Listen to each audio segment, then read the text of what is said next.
Ano yung kinuha mo na yan ba? Saluyot. Ha? Saluyot. Ang gagawin mo luto dyan? Paksiw. Paksiw sa Sa mangga. mangga? Paksiw sa mangga. Sarap nga yan. Lagyan natin ng karne. Karninas. Yan guys, maraming mga tumubo dito sa paligid ng aming kubo.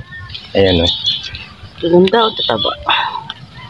Kung mapansin nyo guys, ayan o, mga saluyot. Tumubo kasi naulan na siya. Kaya naman dito sa amin, meron kang makukuha mga ganitong mga gulay-gulay. Sa iba, wala akong makikitang ganito. Lahat binibili. Ayan o. Pwede rin to ibenta man o. Pag medyo lumaki na siya guys. Kasi marami naman. Ang gagawin natin dito, ibebenta natin. Yan ang pang-aasim natin guys. So yan, ito na yung ating ulam ng saluyot. Yan ang pinang-asim natin dito guys. Yung mangga. May kanin tayo. Tubig. So bago tayo kumain, pasalamatan muna natin ang ating natanggap na blessing mga guys. Bisa mga pangyarihan lahat, siyang may lalangang lahat lupa, siyang magbigay ng aking buhay. Lord, salamat po sa pagkain niya sa aking harapan. Ang aking dalangin ay basbasan mo ito ng kalakasan, kalusugan sa aking katawan. At magamit ko ito sa aking buhay sa pang-araw-araw. Lord, salamat po. In Jesus' name, Amen. Yan, kain tayo. Tikman natin ang ating sabaw.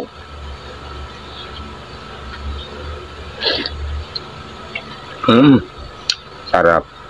Malasahan mo talaga yung asim at saka yung lasa ng sardinas. Asim ng mangga. Kain tayo.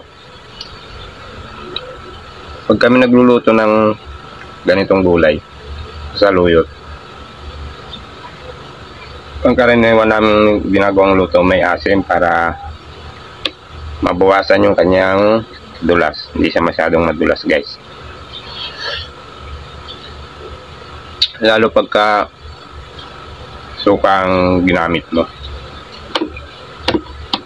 nawawala yung kanyang dulas. Kaya naman dito guys, no? Nakakalibre na tayo sa ulam. Basta hindi ka lang masilan sa mga pagkaing mahirap, hindi ka magugutom. Kaya ako guys nakagisnan ko na talaga itong mga ganitong ulam. Maliliit pa kami, ito na ang aming madalas na inuulam sa probinsya. Kaya ako guys, marami akong alam na tumutubo lang sa mga paligid na pwedeng iulam. Dito tayo nakatira sa bukid, medyo gubat, kaya maraming makukuha ditong libreng ulam. Kain tayo.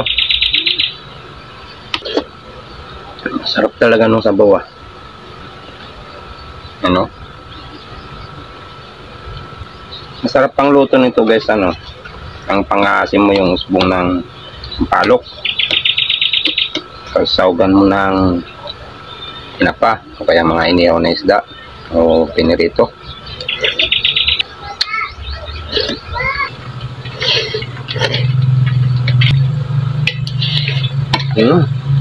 Sarap.